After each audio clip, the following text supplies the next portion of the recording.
आमचे शिक्षक आमच्यासाठी प्रत्यक्ष देवतुल्य व्यक्ती आहेत आणि त्यांच्या प्रती आमच्या मनातल्या भावना व्यक्त करायचा, त्यांना धन्यवाद द्यायचा दिवस म्हणजे 5 सप्टेंबर.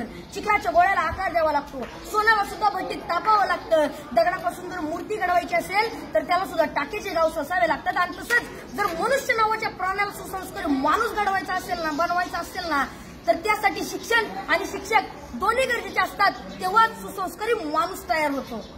जगावर राज्य करणारा इंग्लंड हा देश आहे आणि या देशाच्या सांस्कृतिक परंपरेने त्यांच्या देशातील शिक्षकांना राष्ट्रपतींइतका सन्मान आणि दर्जा दिला जातो आणि म्हणून तर ते जगावरती राज्य करतात. ज्याला क्रिकेटचा देव मानलं जातं तो मास्टर ब्लास्टर सचिन तेंडुलकर. त्याला प्रसार माध्यमांनी प्रश्न केला की तुम्हाला एवढी बक्षीस मिळाली, तेवढे पुरस्कार मिळाले, तर त्यातलं तुमच्या आवडीचं बक्षीस कोणतं?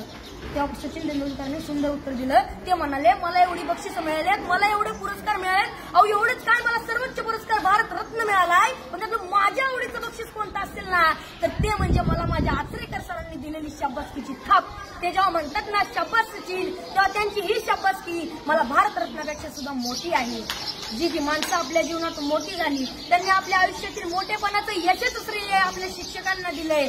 जगामध्ये एक सर्वात जास्त वाचलं जाणारं आणि सर्वात जास्त विक्री होणारं एक पुस्तक आहे आणि त्या पुस्तकाचं नाव आहे 7 habits to highly effect to people's.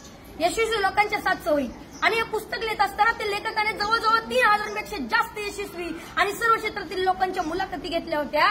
तर त्यामध्ये जवळजवळ प्रत्येक यशस्वी लोकांनी आपल्या यशाचं श्रेय आपल्या शिक्षकांना दिलंय. मनाच्या मोठेपणाचं सर्वात मोठं उदाहरण आपल्या शिक्षकांनी आपल्याला केलेल्या सहकार्याबद्दल कृतज्ञता व्यक्त करणे आणि मनाचा सर्वात मोठा खोटरडेपणा आहे की आपल्या शिक्षकांनी आपल्याला दिलेल्या ज्ञानाबद्दल जाण आणि कृतज्ञता नसणे. अशी माणसं फार मोठी होत नाहीत आणि पुढे जाऊन ती तोंडावर पडतात. असंच एका मनाच्या मोठेपणाचा एक मोठा प्रसंग या ठिकाणी मला सांगावा असं वाटतो.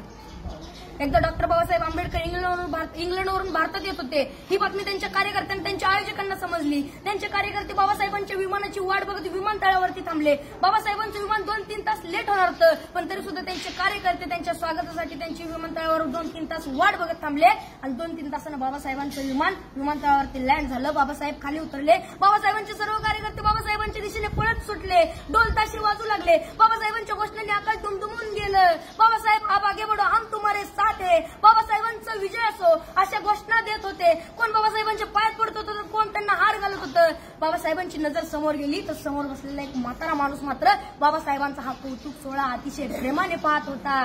बाबासाहेबांनी गर्दी बाजूला सारली आणि तडकन त्या म्हाताऱ्या माणसाकडे गेले आणि आपलं डोकं त्या म्हाताऱ्या माणसाच्या पायावर ठेवलं. त्या क्षणी सर्व लोक आश्चर्यचकित झाले. एवढे मोठे प्रखंड पंडित डॉक्टर बाबासाहेब आंबेडकर या म्हाताऱ्या माणसाच्या पाया का पडतायत? त्या क्षणी बाबासाहेब म्हणाले, हेच ते केळुसकर गुरुजी ज्यांनी मला माझ्या लहानपणी शिकवलं. गुरुजींना लहानपणीचा भेंबरा आठवायला लागला. मळलेले कपडे, फाटलेले दप्तर, फुटलेली पाटी आणि एवढं ते पोर वर्गाच्या बाहेर बसून वर्गात शिक्षकांनी शिकवलेला शिक्षणाचा एक कण एखाद्या सातत पक्षाप्रमाणे वेचत होतं. वर्गाच्या बाहेर बसून शिकला होता. त्याच्याकडे पाहून ब्राह्मण मास्तर हसला होता, कारण त्याला माझ्या भीमामध्ये उद्याचा ज्ञान सूर्य दिसला होता. डॉक्टर बाबासाहेब आंबेडकरांना केळुसकर गुरुजींना प्रचंड प्रेम आणि श्रद्धा होती. मला या ठिकाणी म्हणावं असं वाटतंय, घरट्यातून पिलू उडावे घेऊन दिव्य शक्ती, आकांक्षाचे पंख असतात आणि उंबरठ्यावर भक्ती. तसंच आपण आपल्या आयुष्यात किती जरी मोठं झालं, किती यश संपादन केलं तरी आपण आपल्या शिक्षकांना आणि आपण आपल्या शाळेला कधी विसरलं नाही पाहिजे. एवढं बोलून मी माझ्या भाषण संपवतो. जय हिंद, जय भारत. Very good.